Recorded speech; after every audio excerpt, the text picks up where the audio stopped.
Buenas noches, buenos días, buenas tardes. Como siempre, bueno, pongo de fondo al principio el himno de la República de Ucrania, un himno muy hermoso,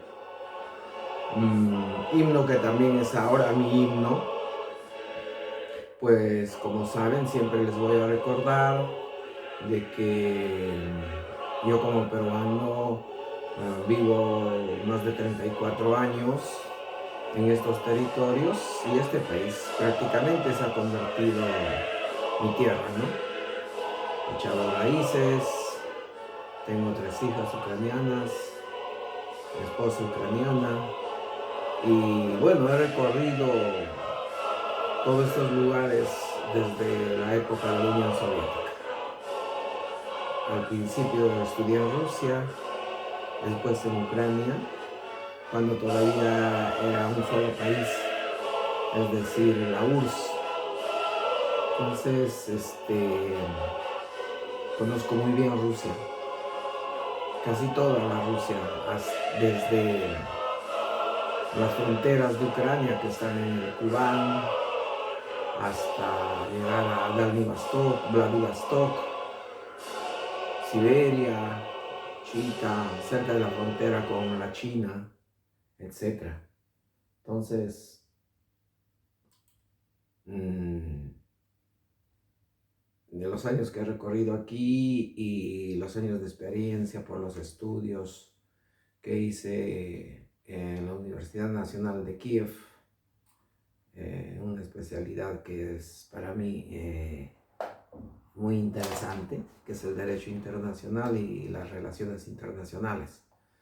Entonces, hoy yo quiero invitarles a ustedes, especialmente para los latinoamericanos y los hispanohablantes, ¿no?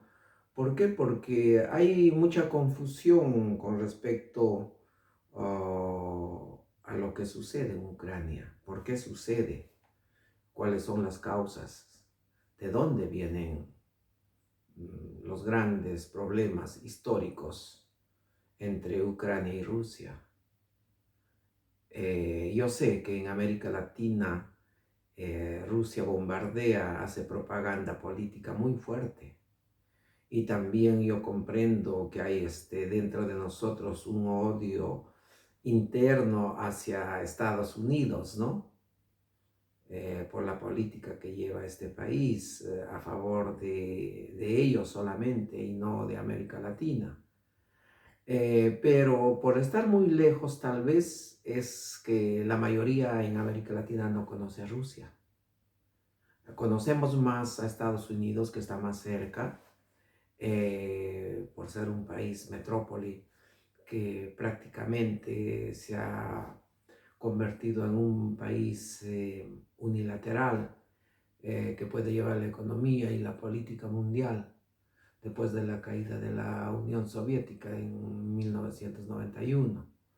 Entonces, se ha vuelto el mundo unipolar, pero eso no significa de que por este lado, en esta parte de Europa y Euroasia, existe otro país tan imperialista y una metrópoli muy antigua como es la Rusia, que en verdad no debería llamarse Rusia, ¿no? Porque ellos lo han tomado ese nombre históricamente de la Kievskaya Rus, es el lugar donde está ahorita la capital de Ucrania, Kiev. En verdad diría, y lo voy a confirmar ahora para aquellos que no conocen, Kiev apareció, podríamos decir, se creó mucho antes de lo que ustedes conocen ahora la Rusia, porque ellos nunca se llamaron Rusia, ellos tomaron el nombre de la Kievskaya Rus, que es la madre, la cuna de la civilización eslava, que quedaba en lo que es ahora la ciudad de Kiev. Por eso, pues la ciudad de Kiev para el mundo eslavo es la madre, es el centro, ¿no?, de todo el mundo eslavo. pero bueno, Rusia hasta robó el nombre, ¿no? Es increíble. Históricamente ellos aparecieron muchos siglos después de la Kievskaya Rus. Si la Kievskaya Rus se fundó en el siglo octavo, noveno, más o menos, Moscovia, que era un principado creado más que nada por pueblos del norte, ¿no? De Finlandia, y pueblos de los mongoles, de los tártaros que venían de Asia, y con ayuda de los intelectuales y sabios que llegaban también de la parte de la Kievskaya Rus, se fue creando, bueno, yo no sé si llamarlo país, este principado. Entonces, bueno, es parte de la historia, ¿no? Después que se creó lo que ahora lo llaman la Rusia, eso lo llamaron épocas de Pedro el Grande, o en las épocas de Ekaterina, la zarina, ¿no? Que por llegar al poder mataba a todos los que estaban a su alrededor, a su familia. Miren, no se olviden de que era de procedencia alemana. En fin, todo el yugo que vivió Ucrania en más de 400 años se ha ido acumulando.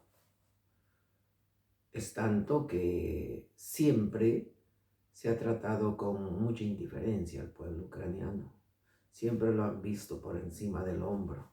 Y siempre han tratado de exterminar a este pueblo porque sabían que muy bien de que desde Ucrania se manejaba la administración estatal, porque ellos tenían cuadros muy preparados y una buena mayoría que los trataban como esclavos.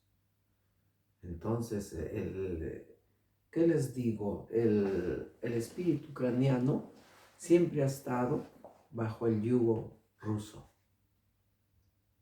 Se prohibía hablar en ucraniano. Podías caer esos años a la cárcel por hablar ucraniano. Se prohibía mantener las tradiciones y cultura ucraniana. Se prohibía desarrollar lo que es ciencia, artes, música en ucraniano. Y a muchos ucranianos los deportaban hacia lo que es Siberia, los llevaban a Asia Central, los llevaban a la parte del Gulag o de Vladivostok, que se llama, ¿no? ¿Para qué? Para tratar poco a poco de exterminarlos y llevarlos por estos lugares y se queden como colonizadores de tierras, porque sabía muy bien de que al ucraniano le gusta trabajar en la tierra, porque ellos son dueños de grandes y extensas tierras muy fértiles, porque tienen la tierra negra.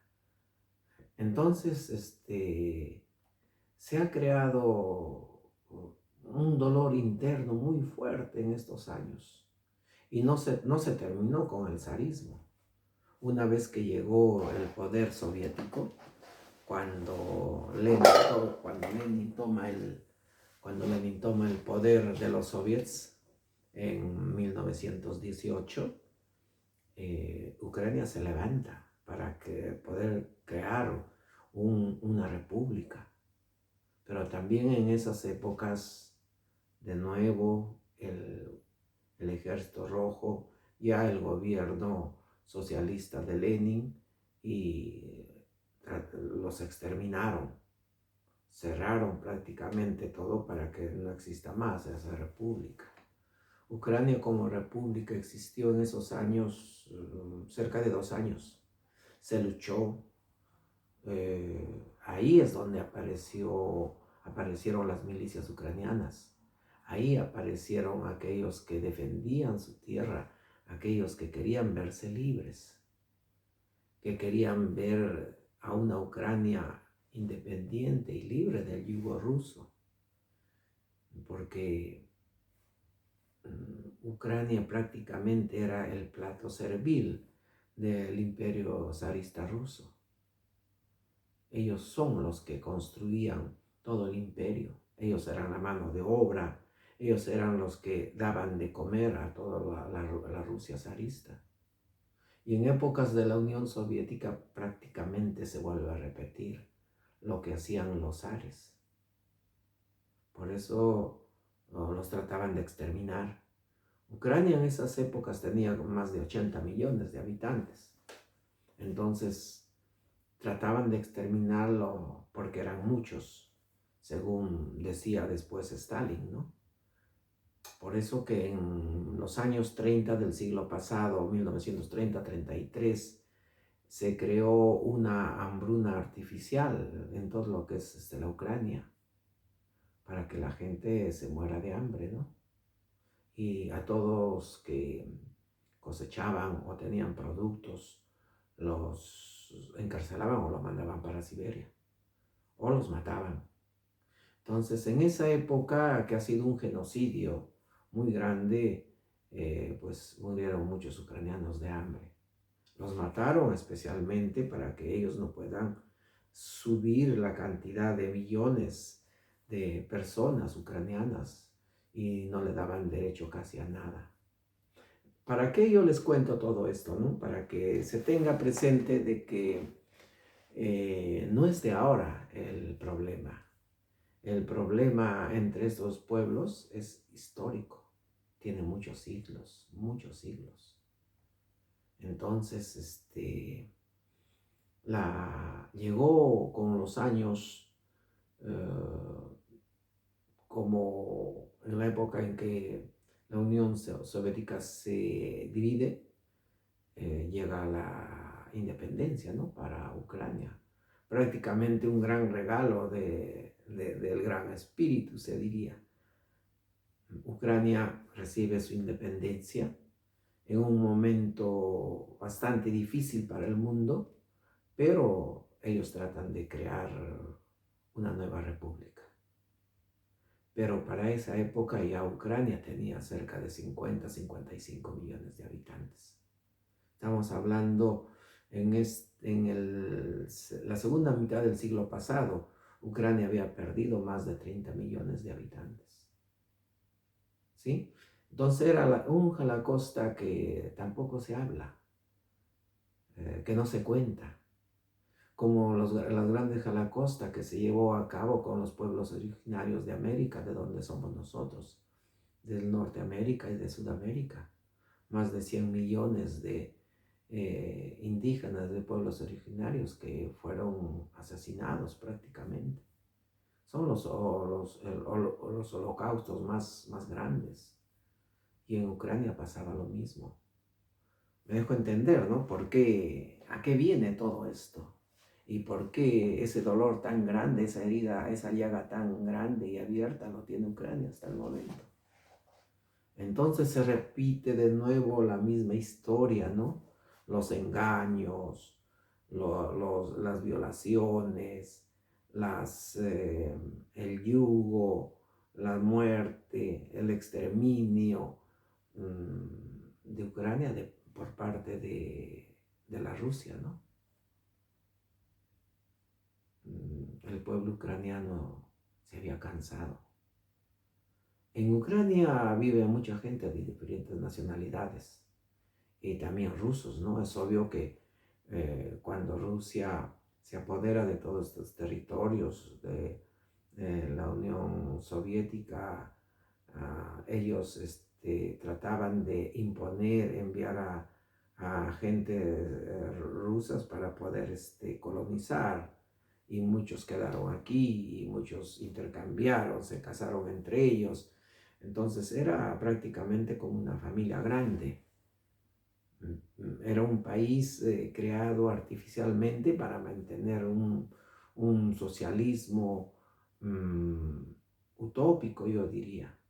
He logrado vivir 7 años dentro del socialismo y lo conozco muy bien. Yo podría decir que tenía sus cosas interesantes, pero también tenía sus cosas no interesantes.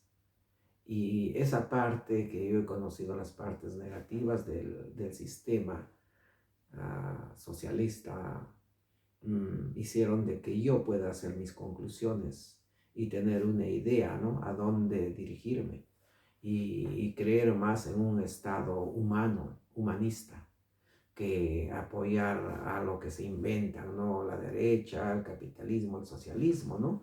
Entonces, esa parte de política y los exterminios que se hacía contra este pueblo, pues llegó prácticamente a su fin, podríamos decir, ¿no? Cuando se crea la República de Ucrania, ya en finales del siglo pasado. Entonces, para asegurar su seguridad, Ucrania trata de ponerse de acuerdo con Rusia. Ucrania, si ustedes no sabían, era el tercer país más armado en el mundo con armas nucleares. Y claro, Estados Unidos y Rusia saltaron y dijeron, oye, ¿qué pasa si Ucrania va a tener esos armamentos en sus manos? Pues nosotros vamos a tener un país que va a ser nuestra competencia. Y ellos hicieron todo lo posible para que Ucrania se desprenda del armamento nuclear. Es por eso prácticamente a Ucrania lo sometieron a firmar un acuerdo. Ese acuerdo, el año 91-92, que se llevó a cabo en Hungría, con garantes occidentales, Estados Unidos y Rusia. Rusia se comprometió a no invadir, a asegurar las fronteras de Ucrania tales como se estaba entregando las armas nucleares. O sea, era un acuerdo de garantía a que Ucrania nunca más debería ser tocada por Rusia. Pero como Rusia siempre ha sido Rusia y siempre ha invadido a sus vecinos, siempre ha invadido a países más débiles, siempre ha tratado de coger más territorios. Ellos tienen ese programa dentro de la mente, ese chip que vive dentro de ellos. Es por eso que en 2014 anexaron e invadieron Crimea, según ellos, que tenían amenazas de Occidente y que ellos querían asegurar sus territorios. Yo me pregunto, países tan grandes teniendo armas nucleares, ellos no pueden temer a nadie.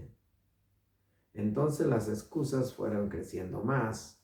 Después se invadió el Donbass. Y justo ese tema yo quiero tomar, ¿no? Para la mayoría de los latinoamericanos que no llegan a comprender y solamente repiten como loritos de la gran propaganda rusa.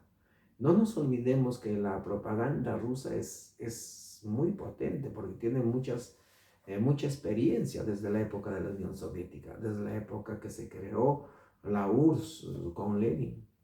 Ellos sabían muy bien de que teniendo una propaganda tan fuerte y potente, ellos de tanta mentira, esa mentira se podía convertir en verdad. Y eso es lo que hacen y bombardean con esa propaganda asquerosa y mentirosa en América Latina. Y claro, mucha gente dice, oh, Rusia, oh, que Putin es el salvador del mundo, oh, que Putin es el gran héroe, es el único que da la contra a Estados Unidos. Pero no saben en el fondo que es el mismo, que hace lo mismo que Estados Unidos. Entonces, no, nosotros debemos ver también ese lado, porque vamos a ver tantos años de sangre, tantas muertes, ¿no? Desde Afganistán, que se invadió prácticamente, miles de personas afganas que fueron exterminadas y tantos, más de 15,000 soldados jóvenes soviéticos que murieron. ¿Por qué?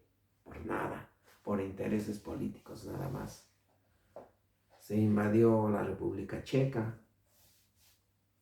¿te acuerdan? En los años 70. siempre Rusia ha tratado de invadir más y más, porque una vez que en 1945 se terminó la Segunda Guerra Mundial, la Unión Soviética, a la cabeza de Stalin, pues tomaron muchos territorios de los países occidentales. Entonces siempre también ha estado ese dolor, ¿no? De poder recuperar parte de sus territorios, y ahí viene pues Alemania, está Polonia, está Hungría, está Rumanía, ¿no?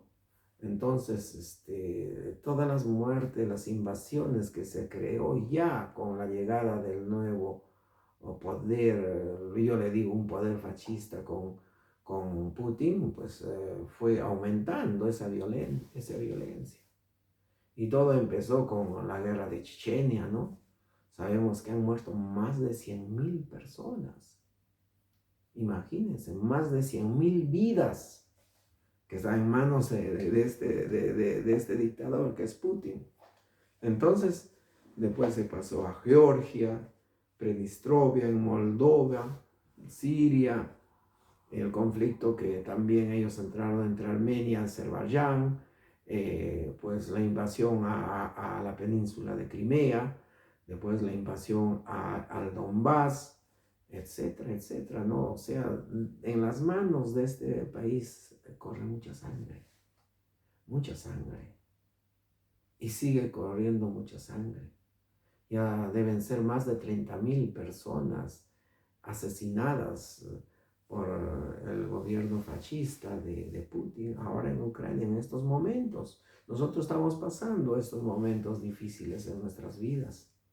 Ustedes están lejos, de tan lejos, dicen, no, mira, todo bien, arriba Putin, ¿no? Pero nosotros, los que vivimos en Ucrania, los que tenemos familia, los que sabemos qué es lo que pasa aquí, somos la gente que sufre de todas estas atrocidades que hace este gobierno dictatorial y fascista de Rusia. Eso es la verdad. Pero las excusas siempre llegan, y la propaganda, ¿no? Supuestamente que en el Donbass están los nazistas ucranianos. Oigan, el Donbass, donde yo trabajé muchos años como corresponsal de un diario latinoamericano, era un lugar pacífico muy hermoso, con un gran desarrollo económico, con una infraestructura de alto nivel, especialmente en Donetsk. Ustedes sabían que el Donbass es un lugar de muchos recursos naturales. ¿Sabían? Un lugar que tenían centros metalúrgicos desde la época de la Unión Soviética, centros donde se podían, centros mineros, donde la economía se concentraba especialmente en estos recursos naturales. Entonces, no es porque existían unos nazis ucranianos, o porque se estaba recriminando, discriminando a la gente de habla rusa. Pues nada, son cuentos inventados más por la propaganda rusa de la KGB. No nos olvidemos que Putin era un miembro de la KGB. Es lo que, para los que no sabían qué es la KGB, es como decir, como la CIA en Estados Unidos. Entonces, este hombre llegó al poder de Rusia ya dividida, no solamente para poder gobernar, sino para quedarse, porque las ambiciones de poder lo han ido matando. Y es obvio de que con los años, una persona que se encuentra mucho tiempo en el poder, estas personas empiezan a enfermarse. Estas personas empiezan a creerse ya casi un dios. Entonces, el momento de cambios que se podía haber dado en Rusia no se ha dado. Veamos cómo viven los rusos en los lugares fuera de Moscú y San Petersburgo. Una pobreza inmensa, teniendo unos grandes recursos para dar para vender al mundo, pues, y tener utilidades de millones y millones de dólares para poder invertir en su pueblo. Pero no, es tanta la ambición que Putin ha exterminado a los propios rusos y está exterminando a su propio país. Y en eso a eso se va a llegar. Porque una persona normal, ¿no? Que tiene por lo menos unos conocimientos de trabajos en diplomacia o trabajos en la arena internacional, trata de todas maneras llevar a cabo una política eh, que pueda traer menos muerte. Pero la política de los imperios es así, es una lástima. Y justo pues Ucrania es ahora la manzana de la discordia. Ucrania se encuentra prácticamente entre esta parte de la Rusia de Europa Oriental y la parte que va hacia Europa Occidental. Ucrania se encuentra en un lugar muy estratégico entre esos dos mundos, podría decir. Pero Ucrania en el transcurso de estos casi 30 años de independencia ha tenido 6 presidentes. Se ha podido llevar la democracia entre bien o mal, se ha ido llevando cada 5 años un intercambio de presidentes. Y así se ha hecho. Así hemos hecho nosotros. Hemos elegido a un presidente que iba a representar o que representa los intereses del Estado cada 5 años. En Rusia no se han cambiado en esos 25 años nada, lo que único se ha cambiado solamente es la máscara de Putin, nada más. Entonces, ¿qué estamos hablando? Estamos hablando de una dictadura. El que ha vivido en Rusia o el que conoce bien Rusia, no el que ha llegado a pasear al Mundial de Fútbol, no el que estaba de pasada, porque no lo conocen, porque no saben ruso. Para comprender aquí la mente, la idiosincrasia del ruso, hay que hablar bien ruso. Hay que vivir entre los rusos, hay que vivir entre los ucranianos, hay que vivir entre la gente, inmiscuirse ahí, conocer, leer, investigar, trabajar. Entonces, cuando tú empiezas a conocer a estos pueblos, puedes hacer una conclusión, el por qué pasa todo esto. Un filósofo argentino, en una conversación que tuve hace muchos años cuando terminaba la universidad, en un encuentro que tuvimos, me dijo bien claro, el ruso es un europeo blanco, parecido, ¿no? Con rasgos europeos, pero tiene mente asiática.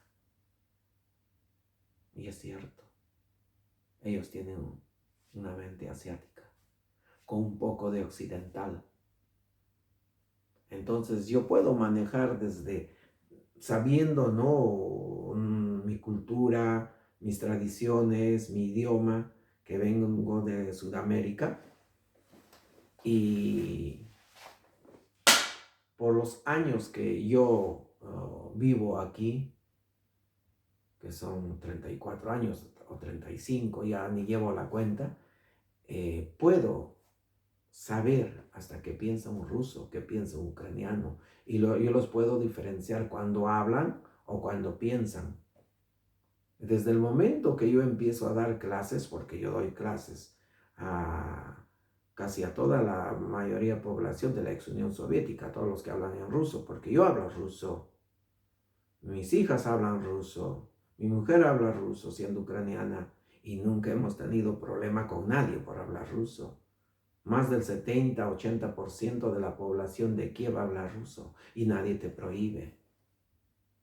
Pues nunca he visto ningún nazi o ningún neonazi, como dicen, por las calles de Kiev o por las calles de otros pueblos o ciudades de Ucrania.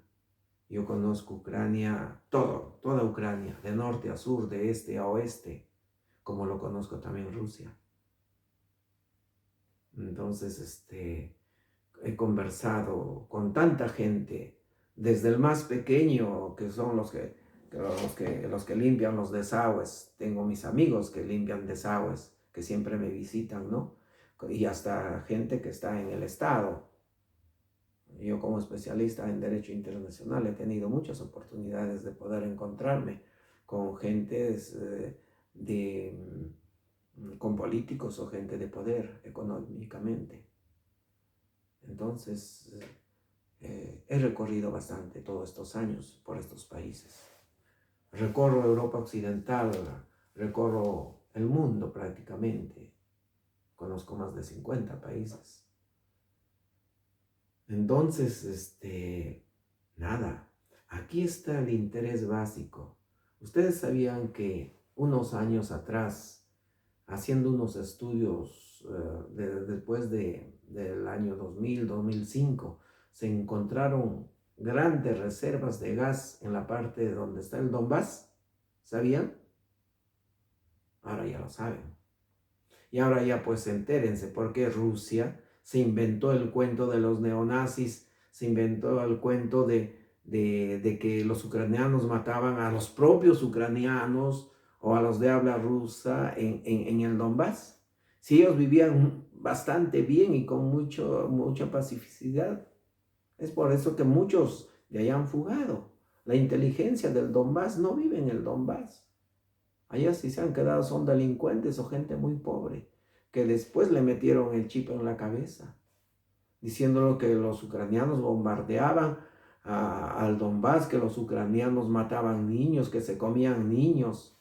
Mira, es tanto así, ¿no? Porque la televisión basura rusa, que viene desde Moscú, en el cual le trabajan pues esos pseudo periodistas, como lo hacen también en América Latina, en cada país, lo hace, Rusia lo hace. Y para América Latina manda el Russia Today de televisión, donde te ponen pues lo mismo, y muchos miran a lo que dice esta televisión rusa, donde te pone una rusa muy hermosa y tú le crees lo que ella cuenta, porque ellos prácticamente reciben un libreto, y ese libreto viene desde la KGB de Rusia, y ellos lo repiten.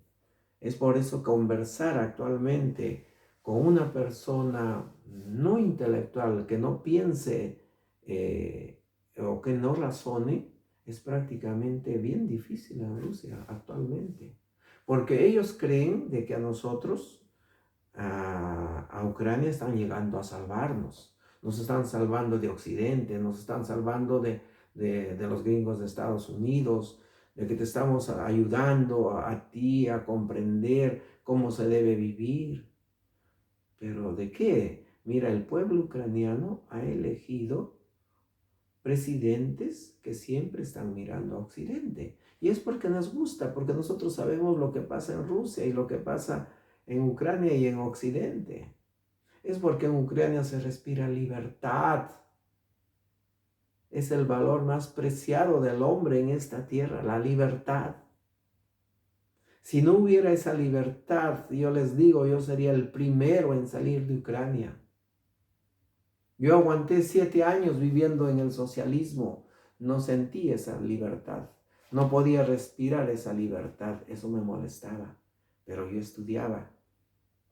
Yo estudiaba y tenía que graduarme. Y tenía que comérmela eso. De que todo iba bien. Se cuidaban muchas cosas muy buenas que tenía el socialismo. Pero no tenía lo más importante. No teníamos la libertad. En Ucrania, cuando tú caminas por las calles, respiras la libertad. Respiras, que te digo, esa esencia de ese pueblo, de un país tan fértil, tan grande como es Ucrania para Europa.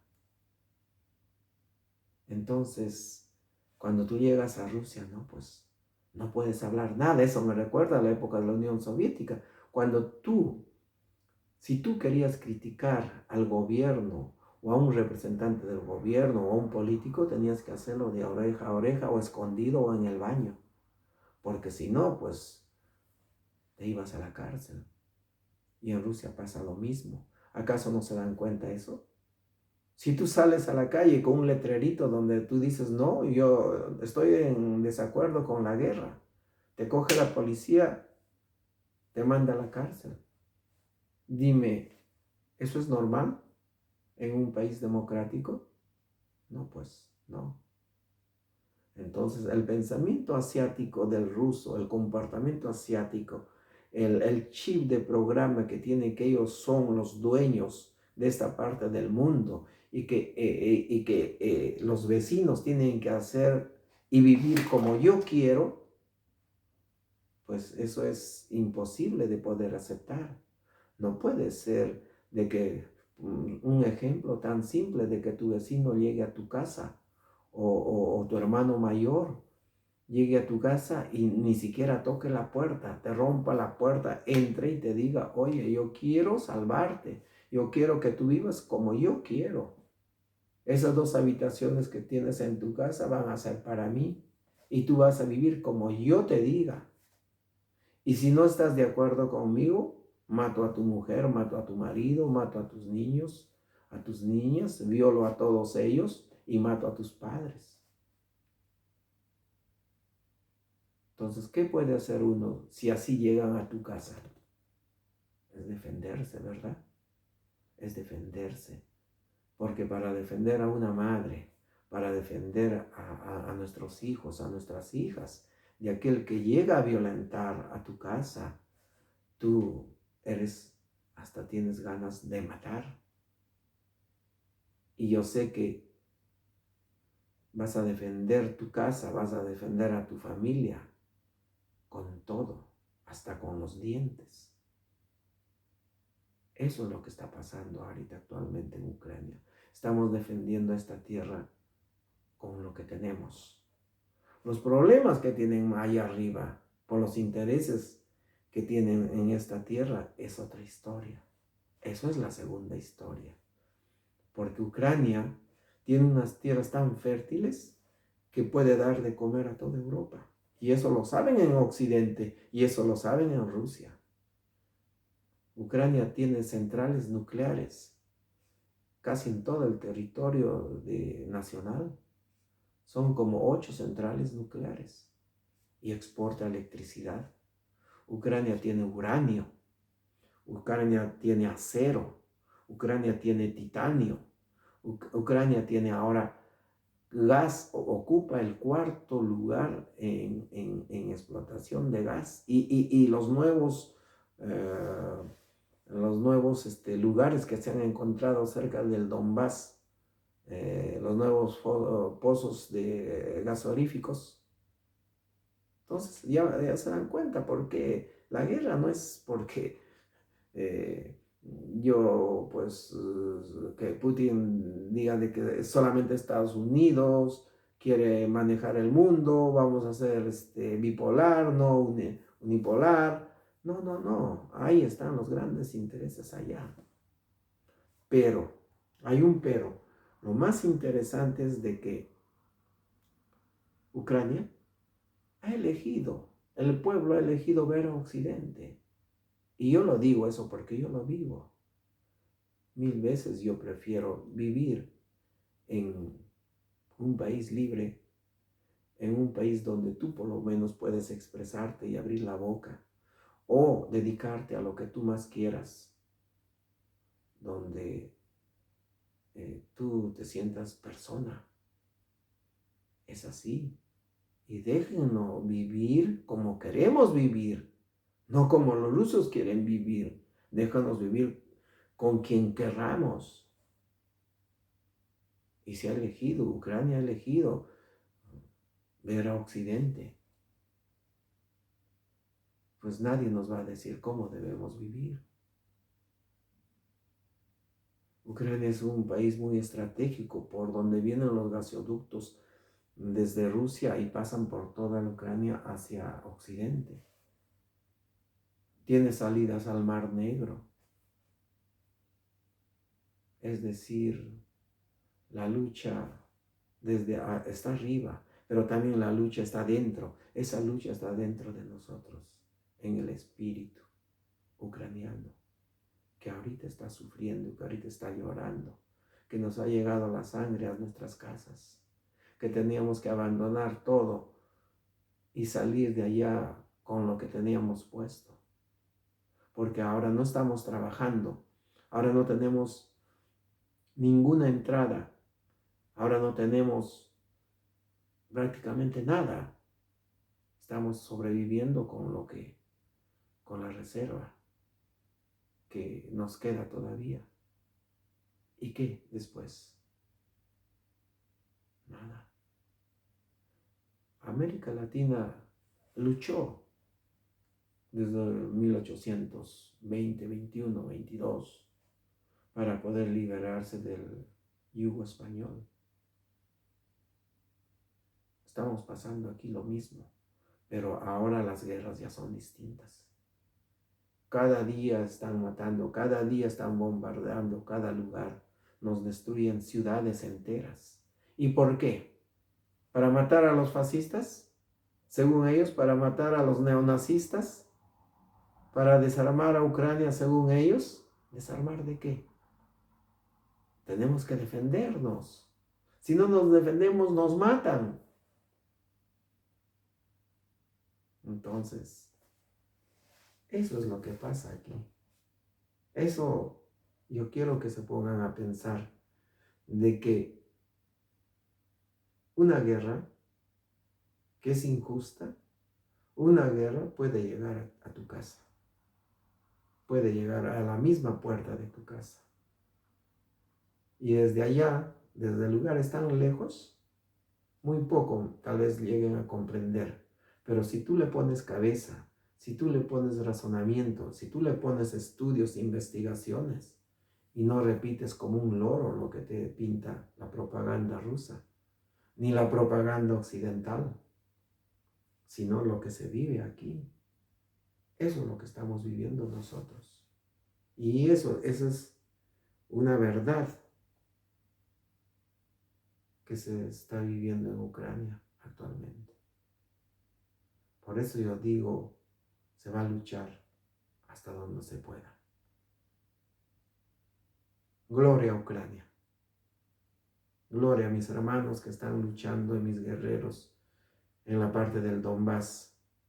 Gloria a mis hermanos, mis amigos y amigas que están luchando por su tierra, por su familia, por su espíritu contra los invasores fascistas de Rusia. Gloria a aquellos que dieron su vida, que están dando su vida por esta tierra bendita de Ucrania. Gloria.